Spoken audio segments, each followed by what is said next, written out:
percebo que essa inadequação Distorção, né?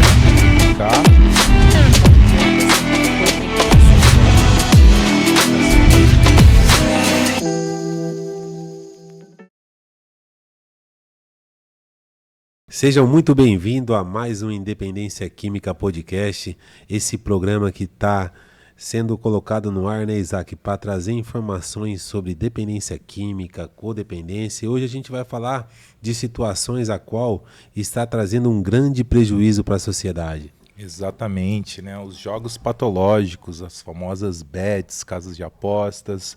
E mais uma vez a Jaine veio aqui com a gente poder ajudar com esse conteúdo maravilhoso que está na cabecinha dela aí. Legal, a gente está falando de um tema bem importante, né? Está em alta, a gente não pode deixar de citar que está em alta esse tema, mas pensar também que isso vem ao longo dos anos e agora com a possibilidade de estar em jogos online, e isso está facilitando muito o aumento de pessoas envolvidas, né? Pelas pesquisas demonstram que uma grande maioria dos beneficiários do Bolsa Famílias no último ano, né, gastaram cerca aí de 10 bilhões em apostas, né, online. Por que essa população mais precária ela vem entrando nessas casas de apostas? Você consegue ter uma dimensão o porquê? Bom, na verdade, a gente tem que começar a pensar na falta de informação dessas pessoas. Então, é a distância da informação de que são jogos ou atividades que vão prejudicar ela ao longo do tempo. E também essa condição de lucro fácil. Então, peraí, se eu vou ganhar mais dinheiro e isso é fácil, estou dentro da minha casa fazendo isso na minha hora vaga, então as pessoas acabam se envolvendo mais por conta também da vulnerabilidade ou da condição socioeconômica, achando que fazer apostas baixas e dobrar o dinheiro, isso vai ajudá-la socioeconomicamente falando. Mas acontece que são pessoas que acabam perdendo, porque são jogos que não vão ganhar, né? São de fato, os jogos manipulam as pessoas para acharem que vão ganhar algo, mas não vão ganhar. Então o jogo já tem essa característica de manipulação, e essa população mais vulnerável é a população que mais é atingida. Então são duas vertentes, a falta de informação e a condição em que faz as pessoas fazerem as coisas para conseguirem mais renda, né? Sim. No caso dessas apostas, dessa pesquisa, ela aponta o jogo do Tigrinho como sendo um dos mais apostados nesses últimos tempos, nessa questão desses valores que foram divulgados. E aí, quando a gente vai falar dessas casas de aposta, a gente vai ver sempre pessoas influenciadores, né, fazerem comercial e demonstrar toda a vida de glamour. Você acha que a inadequação de a pessoa não se sentir bem da maneira que ela está vai levar também a jogos de aposta, a jogos de azar? Na verdade, tudo que preenche. Então, o jogo preenche a gente, né? Então, quando ele está associado a um possível transtorno lá na frente, né? A gente está falando que ele preencheu alguma coisa. Assim como a substância, álcool e outras coisas que preenche a gente, assim. E a pessoa começa a jogar de forma recreativa. Olha só como une, né, outras compulsões. Então, começa a jogar de forma recreativa, automaticamente ela vai sendo manipulada, aquilo vai mexendo com o seu sistema nervoso central, que é o nosso sistema de recompensa cerebral, e ela se envolve de uma maneira muito doentia, repetitiva, e acaba não conseguindo sair. O que eu percebo que essa inadequação que você falou tem muito a ver com o que ela está tentando buscar, né? Então, ela está tentando buscar ter aí uma condição financeira melhor, ou o fato dela falar que está envolvida nos jogos porque tem um grupinho que está jogando, então eu vou jogar também, e assim outras coisas. Mas o fato do ser humano querer preencher, né, esse preenchimento, essa necessidade de preencher com coisas ruins, digamos assim, né? Além de compras também que pode estar associadas às compulsões, né? As compras compulsivas também não deixa de ser um preenchimento e essa inadequação. E uma dúvida que eu tenho quanto a esses jogos, a abstinência desses jogos é parecida com a abstinência de alguém que passa pela dependência química? Tem tremores, essas coisas que um dependente passa? Olha, a gente tem poucos estudos ainda que faz esse apontamento sobre quais danos da retirada desse jogo na pessoa que está passando pelo problema. Nós sabemos que os efeitos psicológicos são muito parecidos com o efeito de quem está sofrendo abstinência por uma droga, por exemplo. Mas, fisiologicamente falando, a gente não pode estar aqui em âmbito de comparação por falta de pesquisa na área e porque não existe uma substância que está alterando o sistema nervoso central dela. Então, ela não está ingerindo nada, né? É totalmente comportamental. Então, a parte psicológica vai ser muito mais comparativa do dependente químico do que a parte fisiológica. Pode sim causar mudanças fisiológicas? Lógico que pode. Até porque a nossa parte psicológica está somada à nossa parte fisiológica. Então, se eu tenho ansiedade, eu vou ficar mais nervoso, eu vou ficar mais inquieto, mais agitado, automaticamente. Mas quando eu penso, por exemplo, em um delirium tremens, que só acontece com a substância do álcool, talvez mais com a substância do álcool do que outras, eu já não posso comparar ela com os jogos, por exemplo. Mas outros tipos de abstinência, com certeza. E a gente, como você falou, né? O jogo ele vai mexer com as emoções de cada indivíduo, né? Assim como no ganho e na perca. Você acredita que no ganho gera aquela euforia e na perca pode levar a pessoa num estado depressivo? Muito. Além de depressiva, aquela sensação de derrota, que inclusive, Fernando, é um dos critérios diagnósticos para se enquadrar um indivíduo dentro do jogo patológico. Então, assim, é um transtorno comportamental e mental de impulsões e compulsões. Acontece que quando ele perde e ele tem a sensação de fracasso e ele continua jogando, esse movimento de eu vou continuar jogando mesmo perdendo entra como critério do diagnóstico. Porque automaticamente quando a gente perde, a gente não quer jogar de novo. E isso acontece em várias coisas na nossa vida. Nossa, eu errei em tal lugar, eu vou evitar passar por ali de novo, vou evitar fazer isso dessa mesma maneira, vou fazer de outra maneira. Então a gente tenta se moldar para evoluir. O jogo não tem como fazer isso. Então as pessoas sempre vão errar e ela vai continuar repetindo, achando que na próxima ela vai ganhar. Então essa repetição, mesmo se sentindo fracassado, deprimido, para baixo, é uma condição do critério diagnóstico. Porque assim, a gente vê que pessoas, a gente está olhando o tempo todo, né? Influenciadores, pessoas da alta sociedade, artistas, até mesmo cantores, pessoas que têm bastante inúmeras pessoas na sua rede social, fazerem propagandas em relação ao jogo, certo? Então, a pessoa que ela está jogando, com certeza ela está sendo influenciada. Só que a partir do momento que ela entra no jogo, você acredita que o jogo ele tem o poder de dominar assim como a droga? Porque assim, talvez a pessoa que está em casa nos escutando, ela não consegue entender a dimensão da doença. Então assim, pode pôr como classificação, tá lá no DSM, como é que tá isso aí, a questão patológica do jogo? Tá lá no DSM. Você falou uma coisa muito legal, a galera não tem dimensão.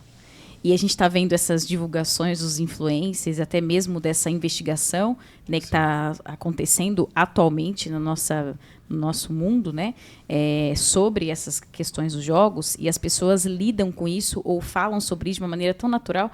Não, aposta quem quer, joga quem quer. Né? E, de fato, envolve muito cada um. Não vou falar que todo mundo vai ser dependente do jogo, porque não é assim que funciona. A pessoa começa, na verdade, é uma graduação. Então, ela vai evoluindo o problema, assim como a substância.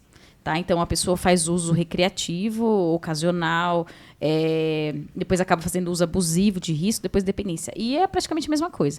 A diferença é que não tem uma substância sendo ingerida, Sim. Mas o comportamento é o mesmo. Para falar sobre o diagnóstico, eu trouxe um artigo aqui muito legal, que eu vou ler, né, sobre partes do Sim. artigo, que até para a galera que está em casa e talvez tenha esse interesse em pesquisar, a galera que está aí dentro da área de atuação. Enfim, tem coisa nova, 2025, um artigo com o título Atuação da Psiquiatria no Diagnóstico do Jogo Patológico. Santana e outros autores aqui, 2025. E ele está falando exatamente sobre o critério diagnóstico. Então, ele diz assim, o diagnóstico do jogo patológico, também conhecido como vício de jogos ou transtornos dos jogos, tem sido uma área, né, de atualmente crescente. E o que vai implicar o diagnóstico? A impulsividade do jogo. Então, existe uma impulsão, uma falta de controle quanto à vontade de jogar. Então, não tem hora nem lugar, a pessoa está lá no trabalho, ela para o trabalho para jogar escondido. Então, ela começa a ter essa inadequação, mesmo fora dos horários. Os prejuízos dos jogos causados na vida dessa pessoa, a falta de reconhecimento de que isso é um problema e o fracasso repetido E mesmo sendo fracassado, a pessoa não para o comportamento. São critérios, tá? O que vai variar? Os danos de jogos, porque cada pessoa vai sofrer um dano específico, dependendo do que ela tem. Então, pessoas que têm boas condições financeiras e entram em jogos, vai falar para mim que a parte financeira foi o que menos afetou. Porque ela tinha muito dinheiro. Agora, aquele que não tem vai falar que foi a primeira coisa que foi afetada, né? Que fez dívidas e outras coisas. Então, assim, vai depender de cada história. Mas os critérios são os mesmos para todas as pessoas. Se está no DSM, então a gente entende como doença, né? Sim. E a dependência química e dependência de outras drogas também se encontra lá. E quem faz a venda da droga, ou seja, da venda da droga, para a pessoa que tem um problema de saúde que é a dependência química, ele é taxado como traficante e isso é crime. O influenciador que influencia a pessoa a chegar num quadro desse de adoecimento, por que o Brasil está essa distorção, né? O deixar que essas pessoas possam se envolver, né, com um quadro de saúde mental completamente adoecido por conta de um jogo patológico? Por que isso acontece e ninguém está conseguindo fazer nada em relação a isso? Porque a gente está... O Isaac depois fala sobre isso, eu queria que você falasse, ter tanta opinião sobre isso. A gente está no momento que as pessoas estão colocando os artistas em um pedestal e comparando ela com deuses, né? E isso é muito ruim. Por isso que essas pessoas acabam tendo um poder gigante em questão de influenciar outras e não são punidas por isso, né? A gente teve entrevista recentemente de uma blogueira muito famosa, influenciadora, que hoje é apresentadora de televisão, e que ela não foi penalizada, a não ser por parte da sociedade, mas não é todo mundo. Inclusive, como você falou, a parte não tem consciência do que é o problema. E ela deixou muito claro, não, mas eu não induzi ninguém a jogar, né? Deixei muito clara a legenda que quem tem disposição a vício não é orientado, recomendado. Pô, mas e aí? Mas não tem como saber, né, Jaine? O dependente que ele entra na droga, ele não sabe da predisposição, né? Exatamente. Então, assim, no jogo patológico também não tem como saber se o cara vai ter predisposição ou não. E a pessoa fala pra mim, como é que se torna viciado em jogo? Geralmente a gente passa por um problema da família ou um problema na vida, como todo mundo vai ter problemas, e a gente se apega a algo que a gente quer, na verdade, fugir de outras coisas. Então, o jogo naquele momento serviu para mim, me preenche, me ajuda, e isso se tornou o ponto-chave que a partir desse evento a coisa começa a piorar. Mas quem que vai adivinhar que algo vai acontecer com a gente? E muitos eles entram com aquele pensamento, vou colocar um pouquinho aqui, vou dobrar, vou triplicar e vai estar tudo bem. Só que aí é perde, aí já tem que colocar mais dinheiro. Perde de novo, mais dinheiro. Quando vê, já está numa dívida violenta já. Eu nunca entrei no jogo, não tenho nem conhecimento de como é que joga isso. Eu sou bem leiga nisso, assim, nem nível de curiosidade, eu nunca baixei o aplicativo. Mas conversando com pessoas que fazem o jogo ou jogam ao longo do dia, e ela sempre olha só que interessante. Antes dessa bomba estourar, antes dessa investigação começar a acontecer, as pessoas viram para mim e falaram assim, olha, Jaine, eu sei que é ruim ficar jogando, mas eu vou jogar só mais hoje, eu paro. É só até eu ganhar essa. E eles não param. Não param. Então percebe tanto que a dimensão disso. E além dessa condição do jogo, né, não só o jogo, porque a gente está falando de um jogo patológico, uma problemática em si, mas outras condições que envolvem o jogo. Então a pessoa está lá no bar, tomando álcool, cerveja, com o celular à disposição. Isso facilita a probabilidade dela querer jogar porque ela está com coragem para apostar. Então uma coisa leva a outra, né? Então o jogo em si, só quando ele está recheado de coisas, fica pior ainda. Eu atendi pessoas que tinham esse problema com o jogo patológico e tinha dependência de crack. E uma pessoa que ganhava muito bem. E um dos relatos foi que, Fernando, naquele momento eu peguei um pouco de droga para usar, só que a maioria do meu salário eu gastei com o jogo. Eu deixei a droga de lado. Então pode acontecer de o jogo patológico ser maior do que a compulsão pela droga? Pode, porque ele acha que o jogar não tem problema. Então ele vai para a família, eu perdi meu dinheiro no jogo, mas eu não usei droga. Então isso acaba minimizando o verdadeiro problema que a família acha que é a dependência só. Lógico que uma hora ele vai recair, uma hora ele vai, né, não vai compensar o jogo. O jogo pode causar também desejo de recaída, essa falta de controle, de disciplina.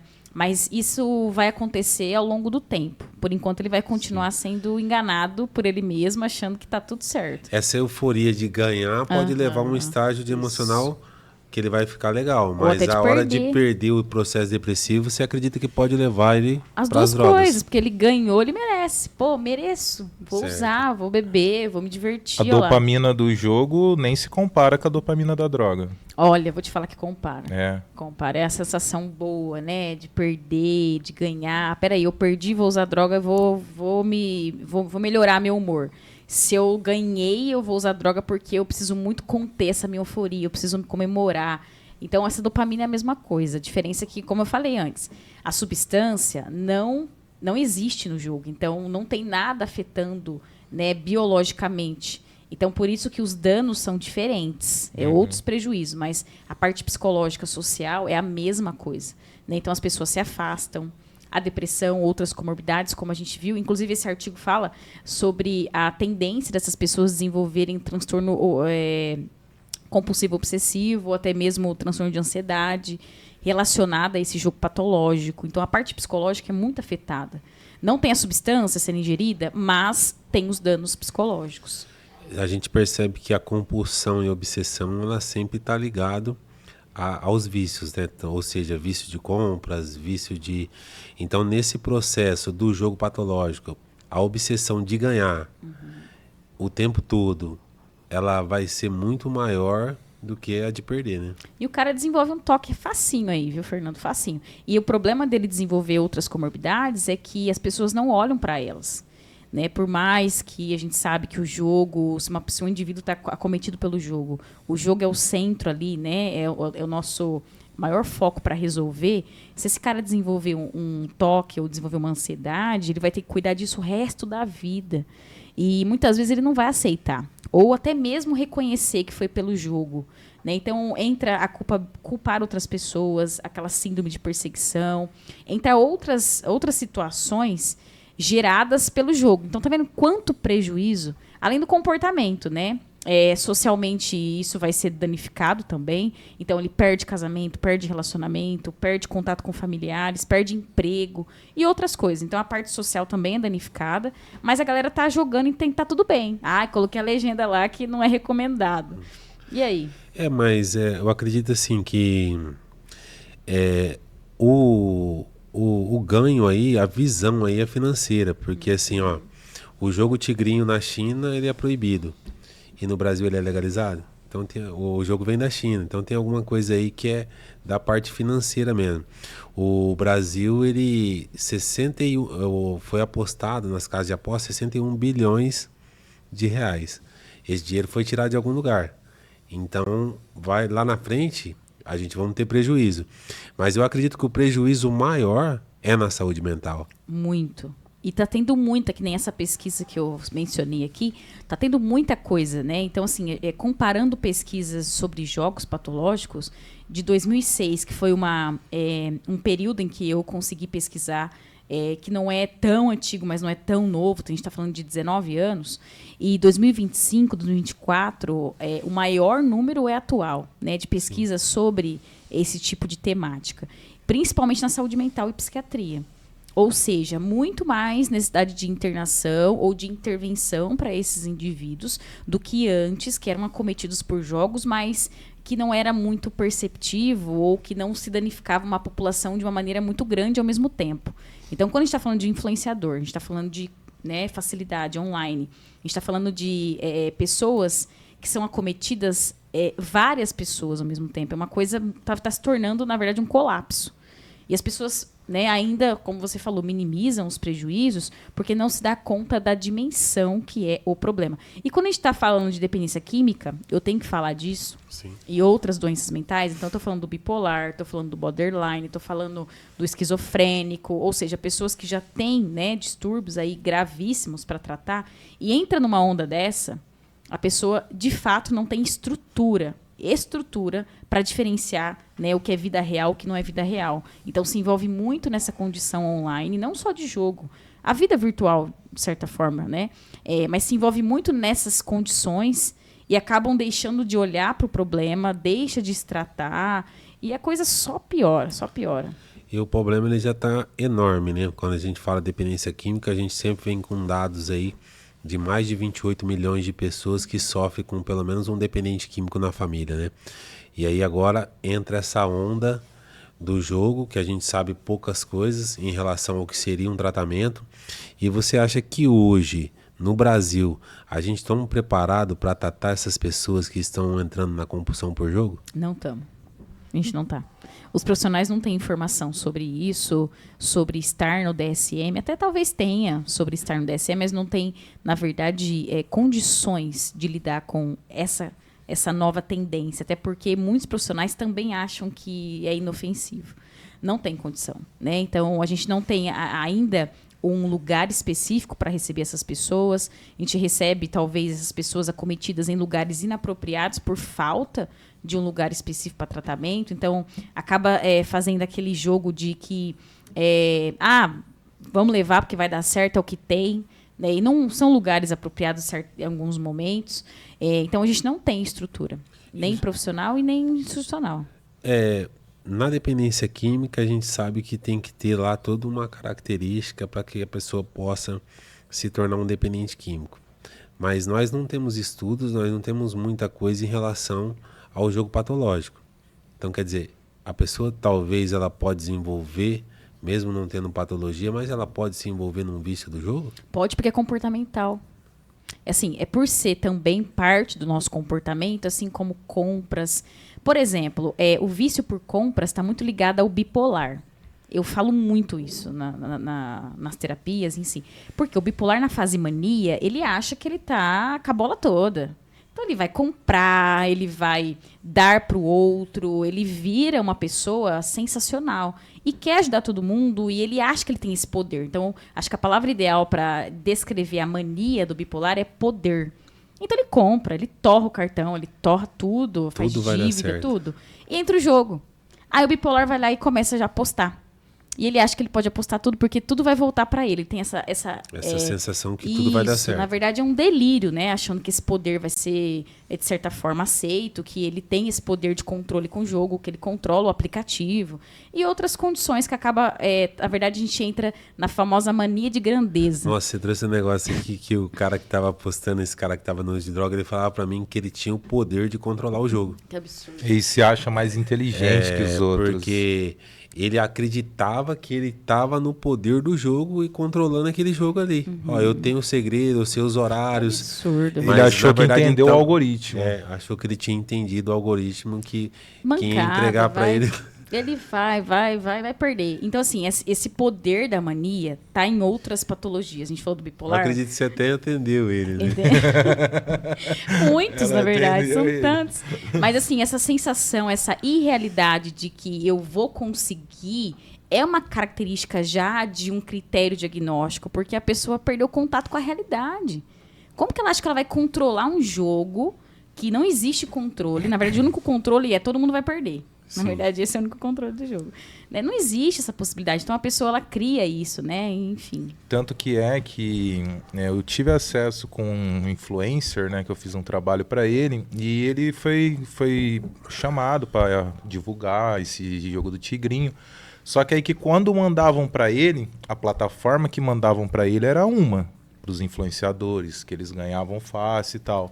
Mas para o usuário final já era outra plataforma. Então, basicamente não tem como você só ganhar ali. Ele vai, lógico, né? Você vai ganhar de vez em quando. Ele vai reforçar. Lógico que vai reforçar. Então, olhando para essa questão da saúde mental, não estamos preparados hoje para receber um paciente com transtorno, com essa patologia de jogos? Não.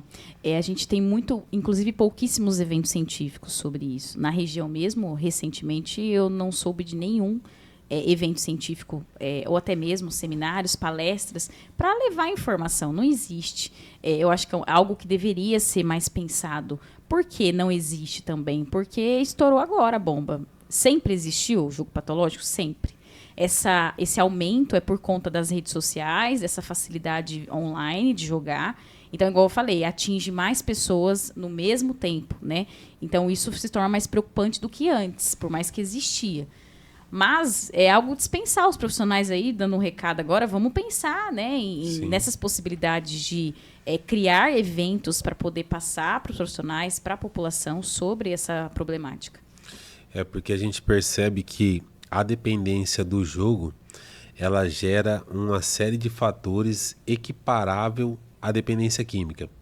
Porque ele tem a progressão, né, a evolução da doença, que pode ser fatal também através de como a pessoa vai fazer para arrumar dinheiro, né?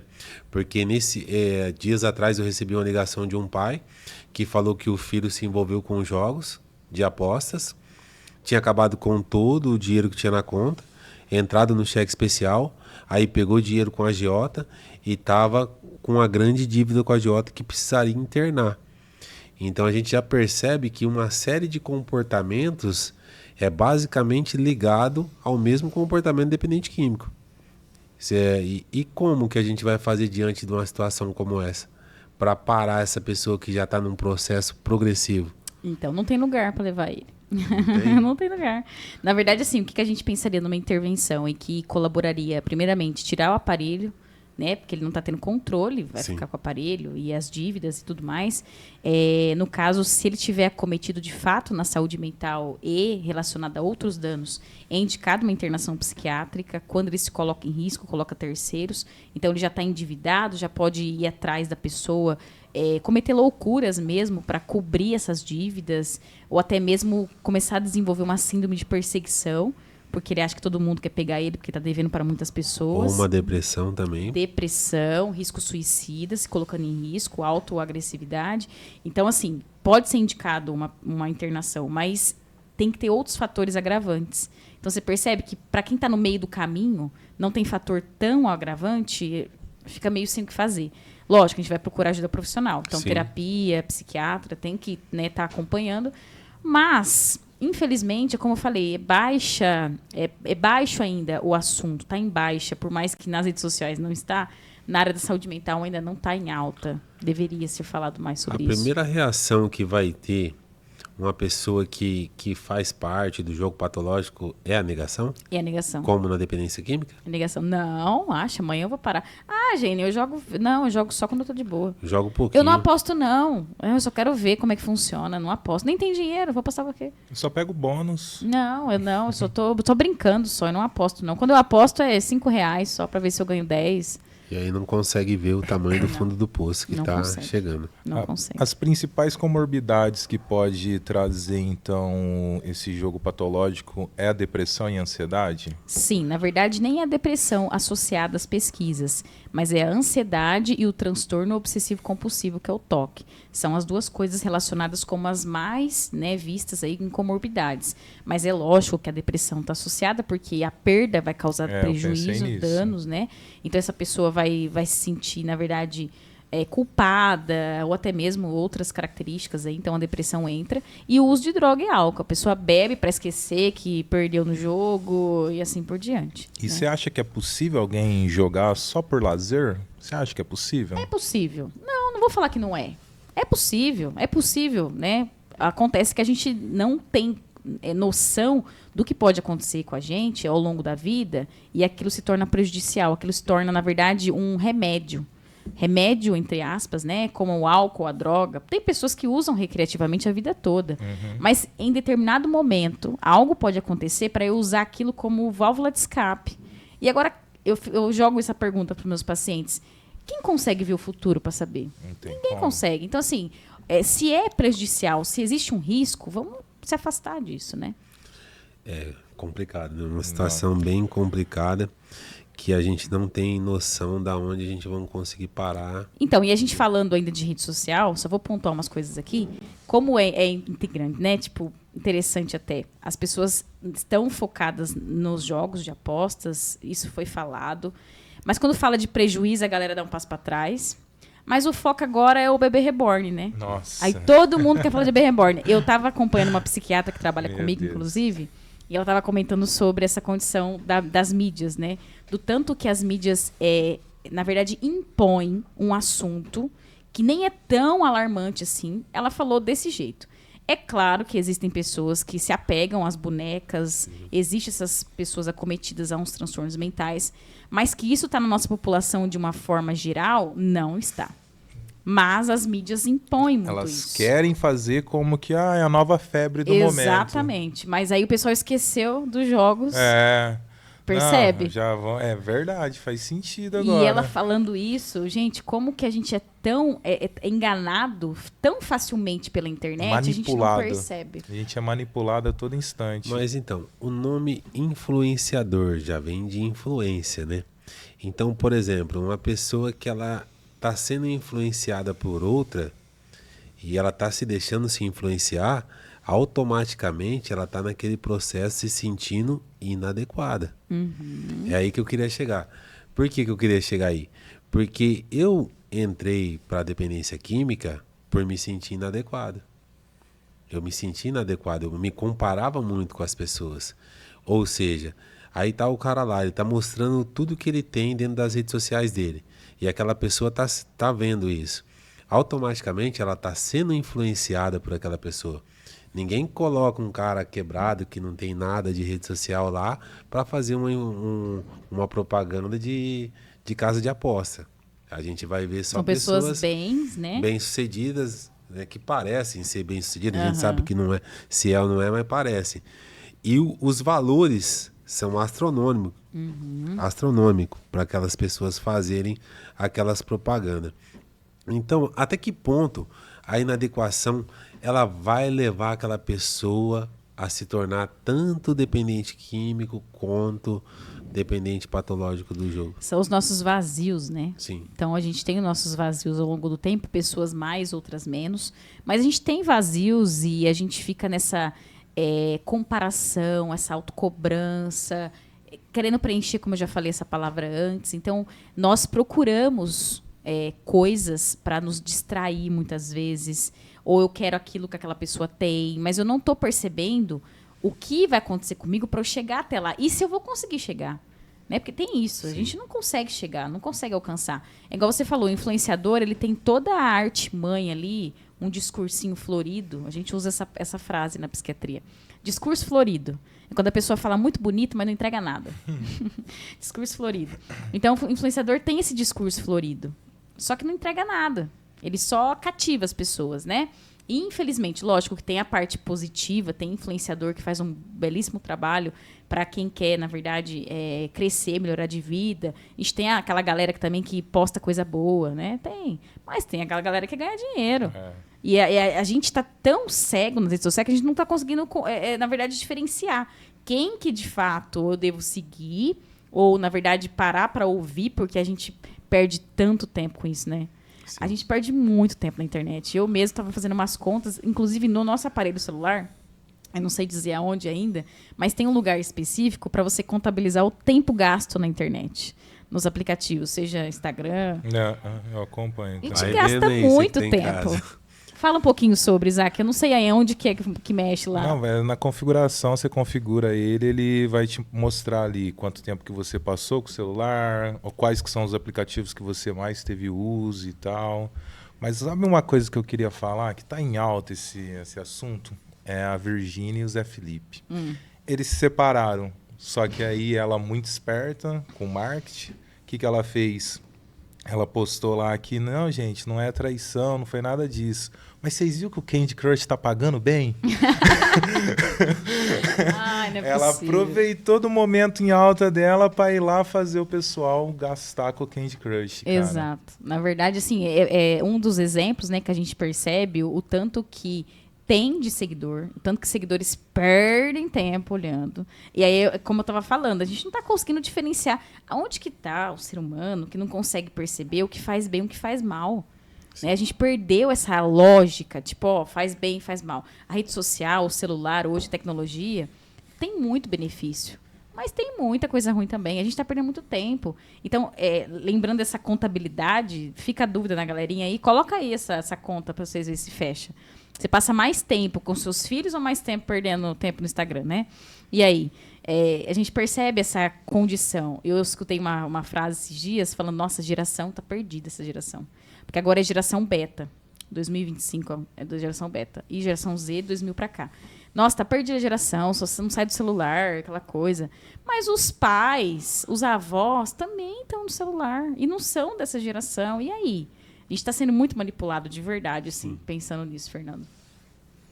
E eu vou falar pra você, no episódio passado eu tinha falado que as bets são os novos traficantes, mas elas também se enquadram como baseados, né? Porque você vai lá, faz o consumo recreativo, mas quando você vê, você já tá no buraco já, você já tá apostando mais do que você poderia, você tá colocando dinheiro da onde que já não é mais nem lucro, já começa a ser já de faturamento, deixando outras pessoas, e realmente é uma droga, pode-se considerar uma droga hoje as casas de aposta? Uma droga de comportamento, assim como outros comportamentos, mas não estou falando pelo jogo em si, né? Como eu falei, não é uma substância. Mas o dano causado é muito próximo ao dano de substância. Inclusive, esse artigo que eu trouxe compara as duas coisas. Para quem está aí em casa e está com dúvida, vocês estão falando de droga junto com o jogo, combina pra caramba. É equiparável. Muito. E esse artigo fala sobre essa comparação muito próxima, além dos critérios diagnósticos, mas também dos danos causados para a pessoa que está passando por isso. Tá? E qual é a intervenção mais indicada? Intervenção terapêutica. Terapia. Já que é um comportamento. Jane, e a medicação? Ela vai entrar, quando o psiquiatra ou o médico achar interessante, para quadros com comorbidades. Ou quando existe uma ansiedade, quando existe algo, uma insônia. Então, a pessoa não consegue dormir pensando no jogo. Então, existe necessidade de entrar com medicação para isso melhorar. Mas quem que vai cuidar da causa? Por que a pessoa entrou no jogo? Qual a necessidade? O que aconteceu para aumentar a compulsão por jogo? É a terapia. Aquele cara que está em casa, então, agora, no desespero, que talvez por algum momento ele vai passar aqui no TikTok, ele vai ver um corte seu ou vai ver algum vídeo nosso lá. Ele não pode buscar um tratamento aonde está fazendo o tratamento de dependência química. Não pode. Não pode. De jeito nenhum. Ele tem que buscar tratamento em algo que seja especializado para um tratamento patológico. Exatamente. Então ele não vai, na verdade... Por exemplo, se ele falar assim, eu vi que eu perdi, não aguento mais, eu tô a ponto de se matar com o jogo, eu quero ir para uma comunidade terapêutica fazer um tratamento. Jamais. Jamais. Porque ele não pode nem ser admitido lá. Porque para ser admitido lá, ele tem que ter um diagnóstico de dependência. Ele não pode ser admitido lá. Sim. Ele pode ir para uma UBS, ele pode ir para um pronto-socorro, ele vai ir para uma emergência psiquiátrica, que é onde ele vai ser recebido. Certo. Tá? Como uma pessoa que tem um transtorno mental ou que está nesse indício, porque pode ser uma investigação inicial, mas ele não vai ser atendido, não pode. A não ser que ele tenha um transtorno dependência associado. A dependência associada com o jogo patológico. Aí ele pode. Só jogo patológico não pode. Não pode. Não tem tratamento. Se alguém falou que tem... Não, na verdade, sim, o tratamento é baseado nas mesmas coisas. Acontece que a gente está falando de uma política pública em que a gente tem diretrizes para seguir. Então, se eu acolher a galera do jogo, que não é dependente química, eu saio da minha demanda da população e acaba se tornando algo misto. Então, eu vou acolher todo mundo. E dentro da regulamentação não pode. Certo. É por esse motivo. Mas quem prometeu internação em comunidade terapêutica porque depende de jogo, está errado. E o jogo, ele é equiparável, ele é só equiparável na parte da doença, não na parte do tratamento ou também. No tratamento também. Acontece que não vai ter fases específicas, né? Certo. Mas sim, não vai ter a desintoxicação, por mais que a gente percebe quando deixa o jogo de lado. A retirada do celular não é desintoxicação. A gente não pode usar esse nome. Porque, como eu falei, não é uma substância. Não, porque fica confuso o pessoal tá lá em casa. Por isso nós temos que esclarecer. Tem que esclarecer. Então, assim, eu não posso falar que é uma desintoxicação porque não existe uma substância no organismo. Mas, de certa forma, ele está se desintoxicando do aparelho. É muito confuso, né? Mas é basicamente isso. Ele vai sentir ali uma abstinência psicológica, ele vai sofrer, ele vai sentir essa falta, mas isso é dentro da abstinência. Então você acredita que os prejuízos emocionais Mesma coisa. podem ser equiparáveis também? Mesma coisa. Sim. O cara não vai dormir, o cara vai ficar nervoso, irritado, ele vai colocar a culpa nos outros, ele vai se culpar. Mesma coisa. A gente percebe que quando tira a droga dependente químico, ele entra naquela fase de falta de motivação, apatia. No caso do jogo patológico, também ou não? Também. Mesma coisa. Inclusive, se esse indivíduo está há muito tempo envolvido a esse problema, né? E um cara que faz uso de cocaína, ele foi internado, tal, passou 6 meses internado, terminou o tratamento. Só que aí ele saiu e começou a apostar. Isso ele pode ser internado com uma possível recaída, alguma prevenção, alguma coisa do tipo? Se ele recair na droga, ele pode. Então, só ele no jogo, recaiu. não? Não, só no jogo não. Por quê? A gente está pensando aqui em um período de abstinência considerável para ele precisar ir para um serviço. É um dispositivo. A comunidade terapêutica, o centro de reabilitação, são dispositivos de ajuda, tá? Então, é um dispositivo que ele tem aí um critério para entrada, assim como a psiquiatria e outros dispositivos. Se esse cara não usou droga em um período específico, por mais que ele está se colocando em risco ou está se envolvendo com o jogo, ele não tem critério para entrar nesse dispositivo. Mas, por exemplo, em um outro dispositivo, ele tem possibilidade. Mas a comunidade terapêutica é para dependente químico. Ah, Jair, o cara fez uso de droga, ele recaiu semana passada, ele está uma semana abstêmio, ele está jogando muito, mas ele quer vir. Tá, ele fez o uso de droga 1 semana, ele pode vir. Tá, então ele pode vir nesse período, né? A gente faz um cálculo aí de alguns meses, voluntariamente. Ele usou droga 1 mês atrás, mas ele quer tratamento dentro da CT. Pode, não tem problema. O problema é o cara que faz 1 ano que não usa droga. Faz 1 ano que não acontece, né? Não acontece. O cara que entra no jogo, ele vai recair na droga e no álcool, né? Foi exatamente por isso, porque se ele já está ali colocando a recuperação dele em prova, jogando, já é uma dependência. Sim. E aí o meu medo era esse, já prevenir, né, sobre a recaída. Mas assim, como a gente está falando de um lugar ali, que a gente está falando com a parte terciária, a comunidade terapêutica é um dispositivo para cuidar já do dano causado, não é só... terciária. Exato. Então, eu não estou envolvendo só a prevenção, estou envolvendo também uma evolução do tratamento. Então, se esse cara não recaiu, ele não tem motivo. Eu entendo que o jogo é problemático, eu entendo que o cara, às vezes, gosta da comunidade, quer ir para lá, né? A gente pode recebê-lo, a gente pode acolhê-lo, mas a gente vai, na verdade, orientar ele para um serviço específico. Tá? Ele não vai sair de lá sem informação, não. Mas, na verdade, eu acredito que não vai chegar esse cara. Não. Porque esse cara que ele entrou no jogo, ele vai do processo. Porque, assim, ó, o dependente químico, na maioria das vezes, ele usa droga porque ele não consegue lidar com as emoções. Então, na maioria das vezes, ele não consegue lidar com as emoções e ele acaba agindo em prejuízo próprio constantemente. E o cara que está no jogo, cara, ele vai ter diversas emoções, tanto no ganho quanto na perca, que nem a Jane falou. Então, automaticamente, ele vai pra droga. Vai. E dificilmente eu vou ver um cara que falou, tô há 1 ano sem usar droga, sem beber, mas eu tô com um problema com o jogo. Não, ele vai ter recaído. Lógico que a gente não tá para afirmar nada. Pode ser que alguém, Jane, mais difícil, porque se o cara tem uma dependência química, ele tem uma compulsão já, a tendência das compulsões é sempre agravar.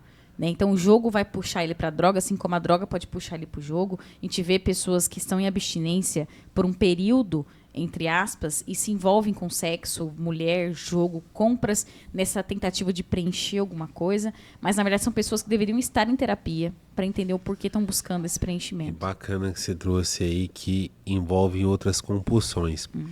Porque, assim, a gente olha pessoas também que ele desenvolve a compulsão por sexo. E aí você percebe nos atendimentos que o mesmo mecanismo para conseguir dinheiro para fazer o uso de droga, aquela pessoa consegue para fazer, para praticar esses atos, que na maioria das vezes com garota de programa, essas coisas. Então, existe o processo compulsivo obsessivo, tanto na parte do jogo quanto na parte também do sexo também. Muito, muito. Na verdade, é o suprir.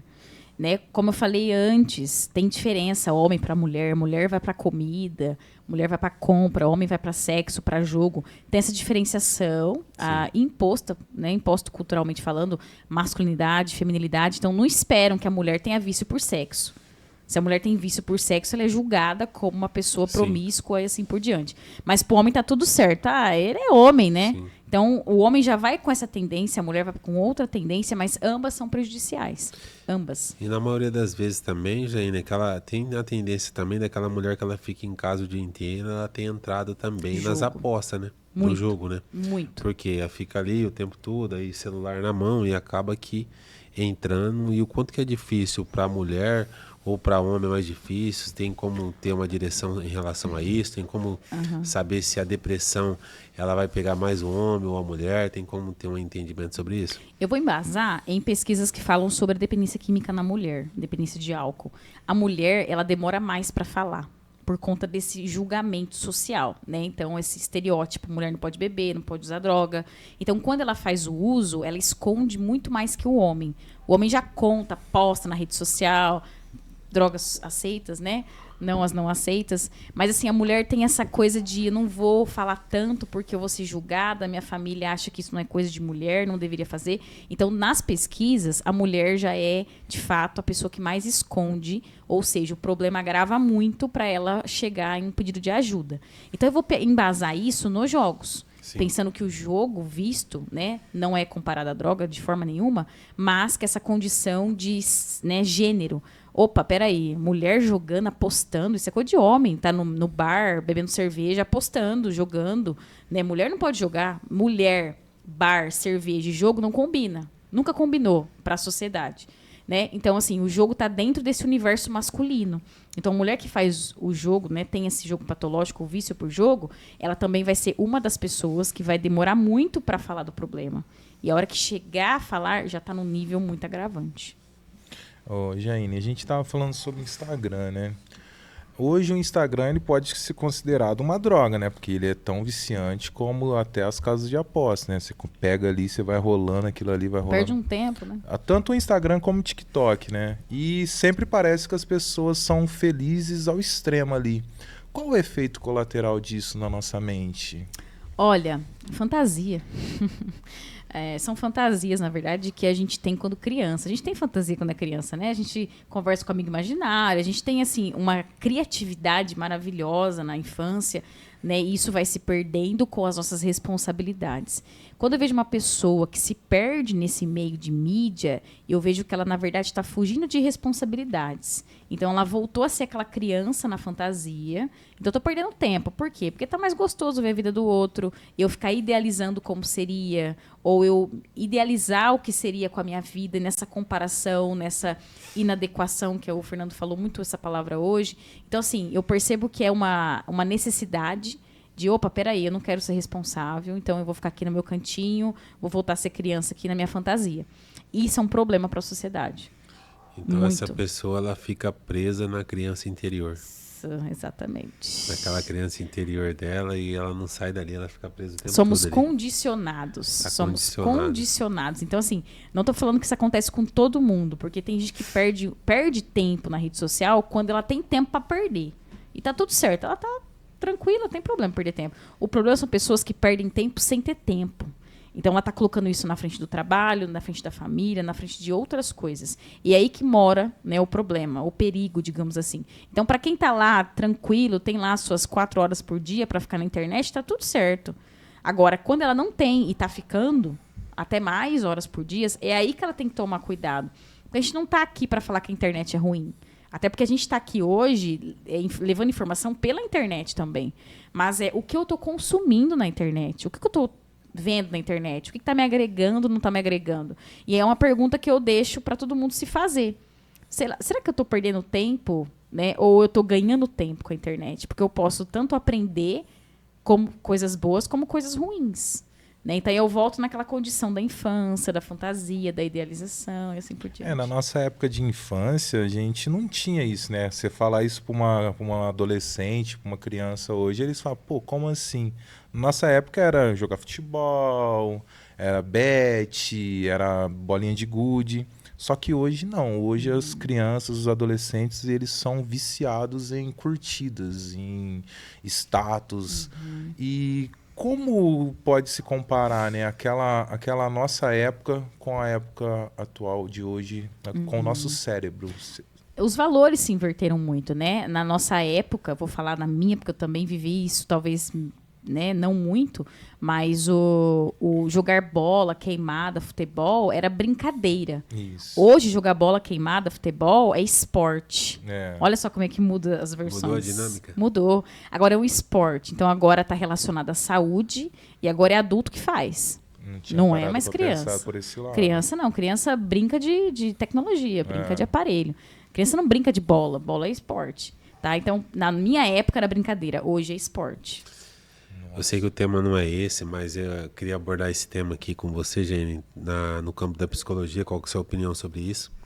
Tem uma pesquisa que está demonstrando aí que mãe permissiva e pai autoritário demais que discutem a relação em relação ao tratamento do filho, em relação à vivência do filho, ao cuidado do filho, na frente do filho, esse filho acaba aqui se tornando dependente químico. Até que ponto você vem acreditar que essa pesquisa está trazendo dados reais? Olha, me parece ser muito limitada a causas. Porque quando eu falo de dependência química, eu estou falando de um transtorno que tem múltiplas causas.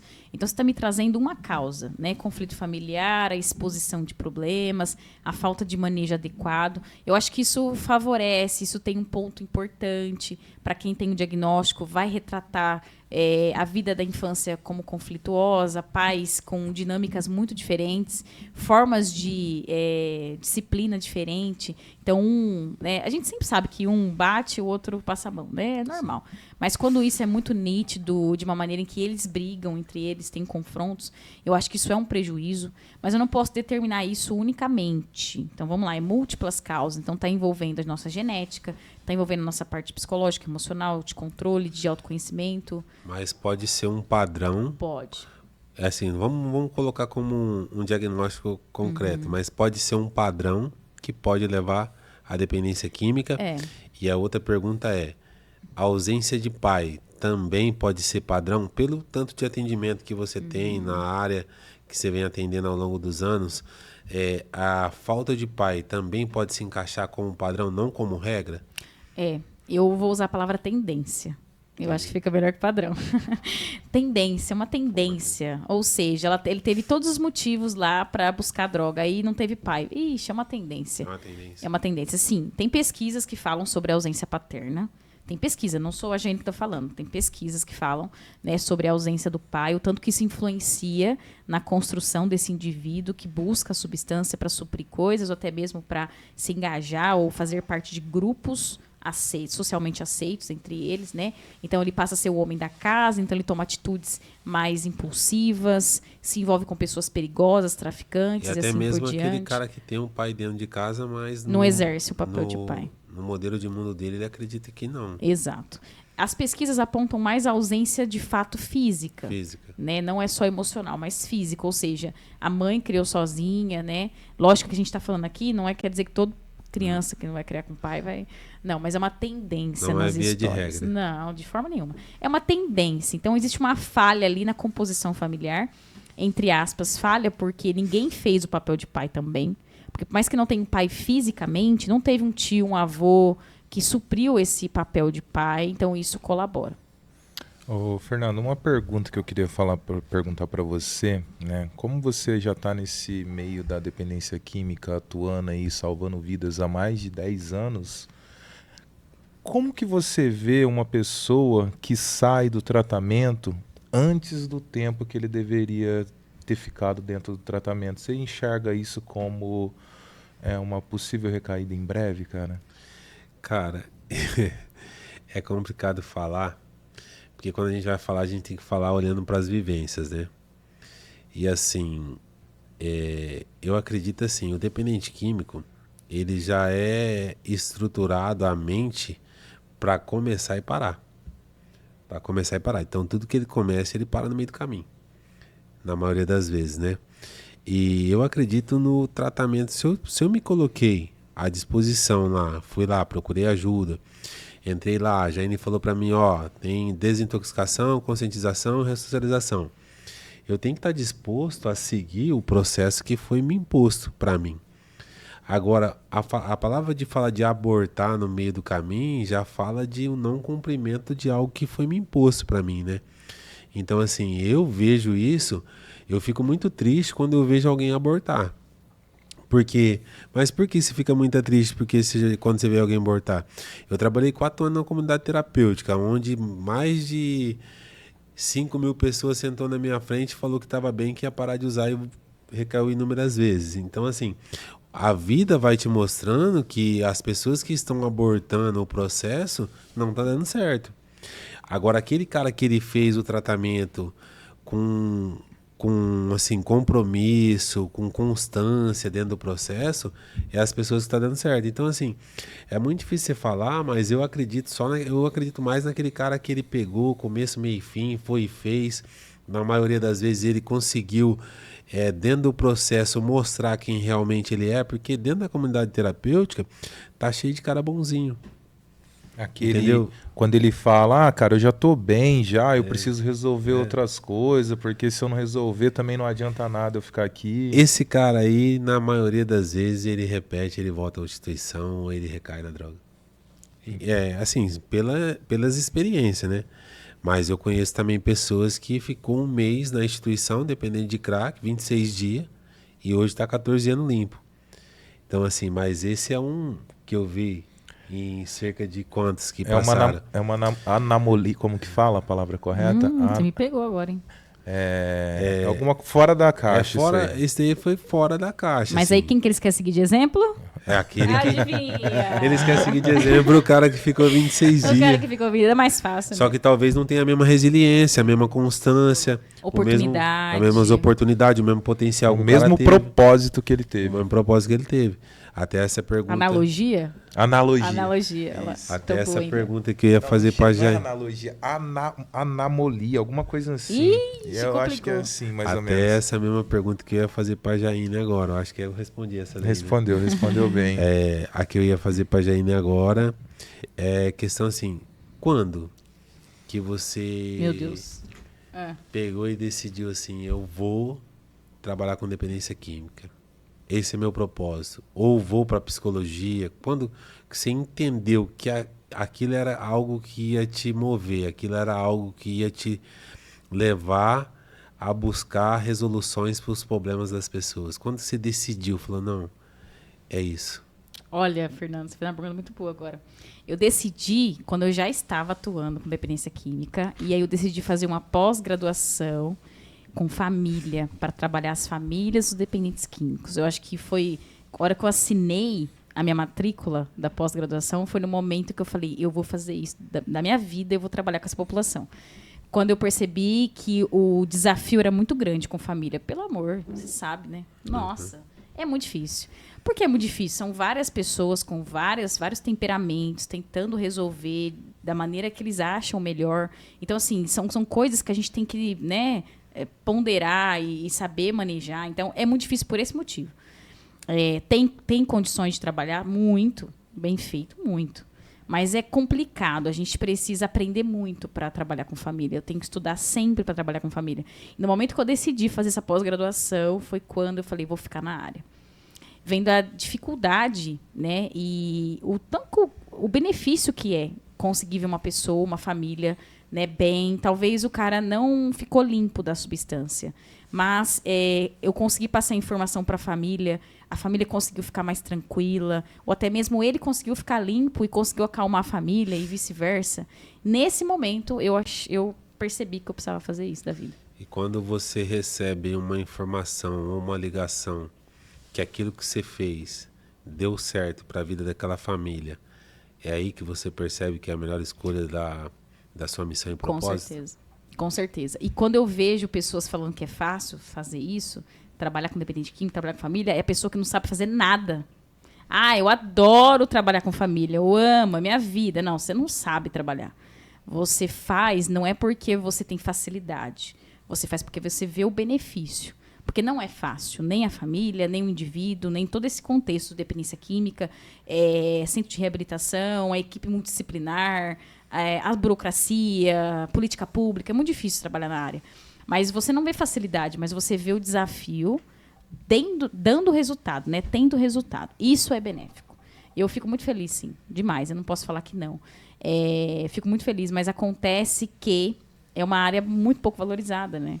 Sim. Então, por mais que a gente vê muitos benefícios, a gente está ouvindo mais sobre os casos que não deram certo do que sobre casos que deram certo. Só para deixar claro aqui, a palavra era anomalia, algo quando Anomalia. foge do padrão esperado. Anomalia, é Que como é se o fosse caso uma- do... é. Ele foi uma anomalia, né? Ficar um mês dentro do tratamento e conseguir ficar limpo depois é uma anomalia. Por que você foi buscar essa palavra? Eu sei. Busca fora da regra, exceção. Para, Isaac, tá complicando tudo aqui. No caso eu, Isaac, quando eu cheguei no processo, era um processo de 6 meses e 21 dias. Mas eu falar para você que no começo não era esse o objetivo. O objetivo era ficar até que eu pudesse ser aceito de novo pela minha família. Mas dentro do processo eu acredito nesse despertar espiritual que as pessoas falam. Então aconteceu esse despertar espiritual e eu entendi o quanto que eu precisava daquele processo específico. Então, porque muitas das vezes, por exemplo, o serviço está lá. A Jane está com o serviço que ela vai fazer, o psiquiatra, o médico, o terapeuta nas reuniões. Então tá todo o serviço ali. Mas na maioria das vezes o dependente químico quer dizer para onde ele vai. Ele quer direcionar. Ele quer direcionar. Não só ele quer direcionar, acabei de receber uma ligação agora de uma família de alcoolista, né, que o paciente está em delírio. E ela quis dizer assim, ó, essas medicações que o meu irmão tá tomando é uma medicação que eu não quero que ele tome. Mas não é ela que dá esse diagnóstico. Esse diagnóstico. Então, entendeu? Quem que vai fazer é um médico, cara. O cara estudou, o cara tá preparado para aquela função. Se ele passou, se ele receitou, ele sabe o efeito que vai ter aquilo ali. E comunidade terapêutica, clínica de recuperação, é laboratório. Ali a gente toma para saber o que vai ser melhor para aquele paciente específico. Então, na maioria das vezes, não dá certo os processos e o cara acaba abortando porque não é da maneira dele. Porque ele queria que fosse, mas a vida inteira dele ele fez da maneira dele e levou ele ao fracasso absoluto na vida. Então, a falta de humildade, eu acredito, de aceitar, não, faz isso. Ela vai lá dentro da sala da Jaine e a Jaine vai...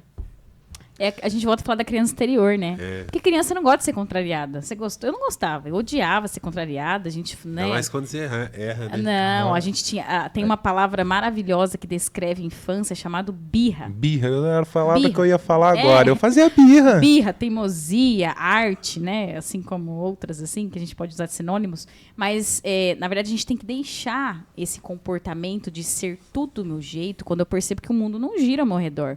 Então, se eu sei que um profissional está falando algo que vai me agregar, eu tenho que deixar a negação de lado, que o que você descreveu é negação. Sim. Se ele quer direcionar, é porque ele está negando que ele não consegue conduzir a própria vida. E, na verdade, se ele chegou até lá, é porque ele não consegue.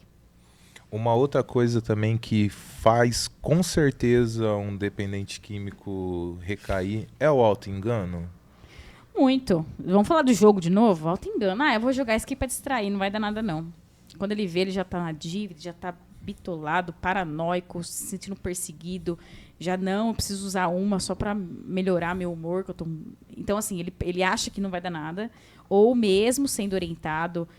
não, vou tomar só um gole de cerveja. Cerveja não é minha droga de preferência. Eu atendi um paciente esses dias que dentro da entrevista a gente pergunta qual é a substância, né, que ele mais faz o uso. E dentro da pergunta vai lá, substância de preferência. Eu vou até trocar essa palavra lá. Ele falou assim, eu não prefiro nenhuma. Eu uso porque eu sou dependente. Tomei um tapão. E ele fala assim, minha droga de preferência é o crack, a cocaína. Então eu posso tomar um gole de cerveja. Então entra no auto-engano. É um né? auto-engano, Entra no porque auto-engano. para ele recair é pouca É coisa. de uma hora para outra, né? E a gente vê direto isso acontecer, né? É. E a gente vê também, Isaac, como você falou, a abortar o tratamento, né? O quanto que as pessoas abortam, o quanto que as pessoas não conseguem começar algo e ir até o final. Uhum. E nada mais é isso do que autorresponsabilidade. Não tem. A gente percebe que autorresponsabilidade é o que eles não têm, cara. Tudo ali é uma transferência. Eu vou porque tem isso, tem aquilo, a regra é essa, a regra é aquela, não pode fazer isso, não pode fazer aquilo, então vou parar, vou abortar o tratamento. Então a gente percebe o quanto que eles não conseguem assumir a autorresponsabilidade. Eu recaí por causa da minha família, fico falando isso, confiança. Então tá o tempo todo transferindo para o outro uma responsabilidade que é deles. E ele tem uma tendência, usando essa palavra de novo, de não concluir coisas na vida. Sim. Então, o estudo não terminou, ou começou uma graduação, não finalizou, não tem durabilidade nos trabalhos, né? Em uma empresa, não tem um trabalho efetivo, uma carteira assinada por muito tempo, é muito rotativo. Então são pessoas que não conseguem concluir nada. Sim. Começa a fazer e não termina. Há um caso que tá lá, o cara tá lá 10 anos fazendo direito, velho. 10 anos? 10 anos fazendo direito. Uma faculdade que é um tempo específico, ele tá lá De 10 4 anos, são 4 então, anos. tá lá 10 anos fazendo direito. Então, assim, a gente percebe a repetição de tendências, né? Vou pegar essa palavra agora, vou colocar mais padrão. Tem a repetição de tendência que não consegue romper. Não consegue cortar, falar, a partir de agora eu cortei o uso, a partir de agora eu vou me formar. Só que dentro da comunidade terapêutica, o legal é que, assim, existem inúmeras pessoas, cada um com a sua classe social, cada um fazendo algo, né? Tem cara que vai sair dali, ele já não tem nada. Ele já não tem família, ele já não tem ninguém que apoia, ele já não tem mais nada. Ele vai ter que sair dali, pegar uma enxada na mão e ir trabalhar. Aí tem o cara que tá ali, não, tem um cara que tá ali, ele vai chegar, vai voltar ao terceiro ano da faculdade que ele trancou, vai voltar para o apoio da família. Só que eles esquecem de entender que a dependência química é uma doença progressiva, ou seja, vai evoluir ao passar do tempo e vai levar ao estado degradante. Qualquer pessoa não tem nível social. Independente da classificação, independente do nível socioeconômico, da genética, do sobrenome, da família. Isso não importa para a dependência química. O que mais tem na Cracolândia lá, que tá acabou agora, parece, né? É médico, advogado. Em São Paulo, né? Em São Paulo. Então, essa ideia é uma ideia assim, tirar as pessoas da rua, daquele local, parece ser algo magnífico. Extraordinário. Mas tá bom, para onde essas pessoas foram? Essas pessoas que estão com problema de saúde mental, para onde elas foram? Que lugar que acolheu essas pessoas? Quem deu direcionamento para as pessoas? Espalhar as pessoas na rua é fácil. Mas o duro é acabar com o problema, tratar. Até levar para algum lugar, até pode se levar, mas a gente que está ali vendo o tratamento, como que é aplicado no dia a dia, a negação do dependente e não podendo manter ele preso em algum lugar, eles vão sair dali rápido e vão fazer o uso da mesma forma. Na realidade, assim, falta esse acolhimento necessário para cada pessoa. Falta serviço. Falta serviço, né? Então, espalhar, né? É até ruim falar espalhar, que parece que eu tô espalhando um bicho, né? Um objeto, assim. Mas não deixa de ser. Então, eu tô, na verdade, me livrando daquele acúmulo de pessoas daquele lugar, mas não tô resolvendo o problema. Mas não está resolvendo, assim, para quem não quer resolver. Porque existem lugares que, Sim, tipo Santa Catarina mesmo, Florianópolis, no caso. Em Florianópolis, por exemplo, se você está na rua, vai entender por que você está. Eu estou na rua porque falta de emprego. Ou, peraí, a prefeitura vai te arrumar um emprego. Eu estou na rua porque eu não tenho onde morar. Então, você vai morar na albergue a partir de agora. Não, eu estou na rua por uma dependência química. Então, agora você vai para um hospital psiquiátrico. Você vai para o hospital que vai tratar a dependência química. Então, assim, as políticas públicas, né? Então, ou seja, nós não... o que me parece é que muitos dos governantes que estão no poder hoje, eles preferem que as pessoas continuem na rua e continuem dependente de droga, dependente do Bolsa Família, dependente de toda essa questão de jogos patológicos. Por quê? Porque uma pessoa dependente, ela não vai ter muita opinião em relação a quem vai sentar na cadeira. Exato. Mas esse prefeito aí, ele realmente se preocupa, né? Ele pode se dizer que é um prefeito humanizado, né? Que a gente não... tipo assim, ó, o cara tem uma casa lá, ela virou fumódromo, que é o que as pessoas falam agora, onde são os pontos onde fuma a droga. Abandonou e virou lá a ponta onde as pessoas estão usando droga. O que a prefeitura faz? Demole aquela casa, manda a conta pro proprietário ainda. Então, assim... Nossa, esse assunto dá um pano pra manga. Mas vai dar, alguém vai criticar que não tá valendo. Mas falando das bets, né? Ô Jaine, já que a bet, né, ela é comprovada aí que ela traz comorbidade psicológica, né? E por que é tão difícil esse tratamento igual uma outra dependência, já que ela causa dependência do mesmo jeito? É difícil porque ela está numa temática envolvendo mais a psicoterapia, né? Porque eu estou falando um quadro comportamental, de compulsão, impulsividade. Então, tem muito mais a ver com um paciente que deveria buscar terapia, psicoterapia, do que outras modalidades. Lógico que vai funcionar, né? Uma equipe multidisciplinar com certeza ajudaria muito. Mas geralmente é aquela demanda que a galera não faz terapia. Por exemplo, o borderline é um transtorno de personalidade e o seu melhor, né, o melhor modelo para um tratamento é terapia. Mas a maioria não faz terapia. Porque é muito difícil a terapia em si. Então, assim, quando a gente está falando de pessoas que precisam ser ajudadas, tem que existir uma conscientização.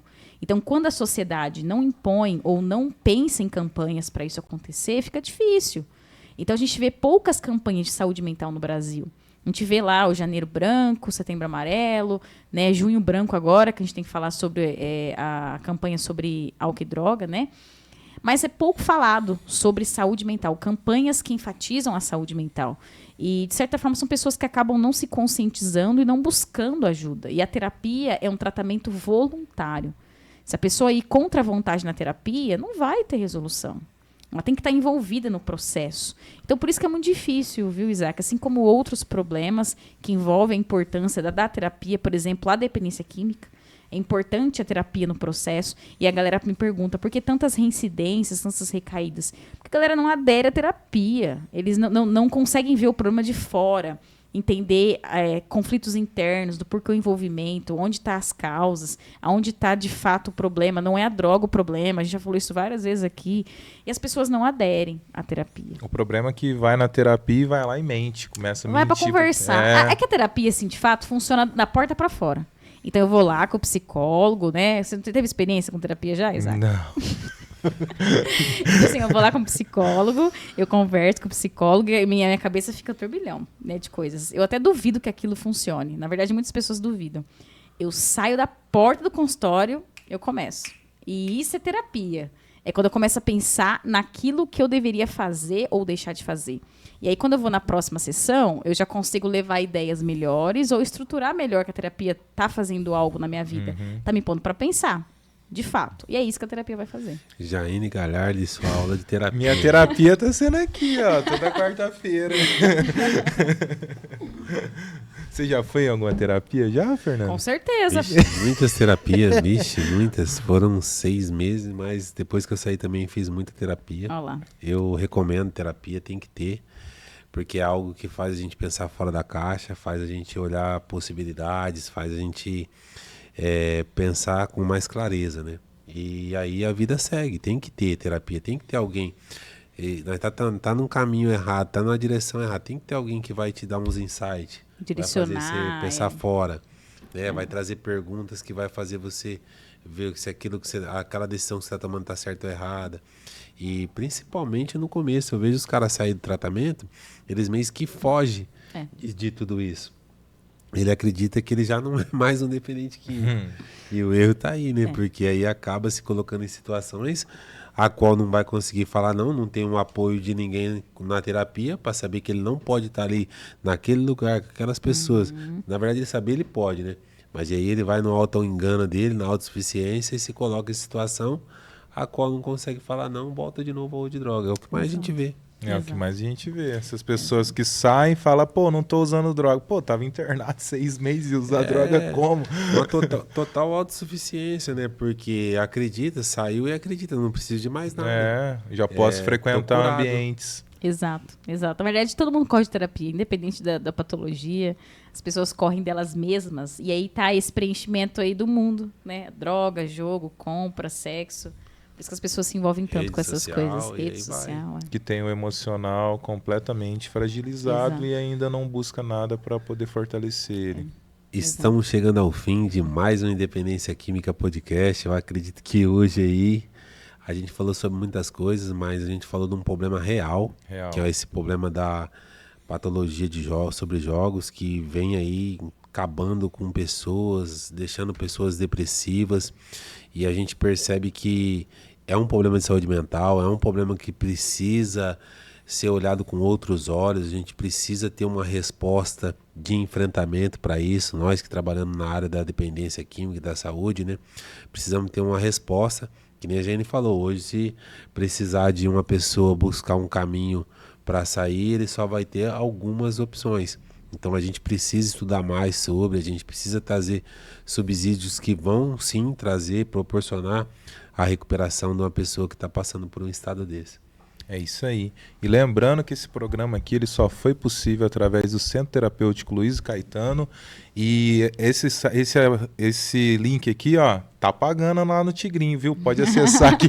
Para com isso. É o que eles fazem, né? Pô, eles falam e depois vai lá e induz a pessoa a cair no erro. Então, o Isaac dando um exemplo aí. Exatamente. Então não caiam nessa. Vocês ouvirem isso, só sai fora, porque eles estão ganhando para fazer aquilo. Eles não estão ali querendo ver você ganhar dinheiro. Eles só querem saber de encher o bolso deles, não o seu. Então, se você assistiu esse programa aqui, eu espero que você tenha se conscientizado e pelo menos pegado alguns insights aqui para você não cair em nenhuma casa de aposta. E você que está passando por isso agora, por esse processo, né, de perda, de depressão após o jogo, você que quer buscar ajuda, existe ajuda, né, Jaine? Existe aí, você pode buscar fazer psicoterapia, buscar soluções que vão te ajudar. E até mesmo entrar em contato também com o centro terapêutico, que pode direcionar para você a uma psicóloga, alguém que possa conseguir resolver o seu problema nessa parte. O centro terapêutico não pode receber essa patologia, mas a gente podemos te direcionar para um caminho de recuperação. É isso aí. E até o próximo programa, né? E até o próximo programa. Fiquem com Deus. Um grande abraço. É nóis.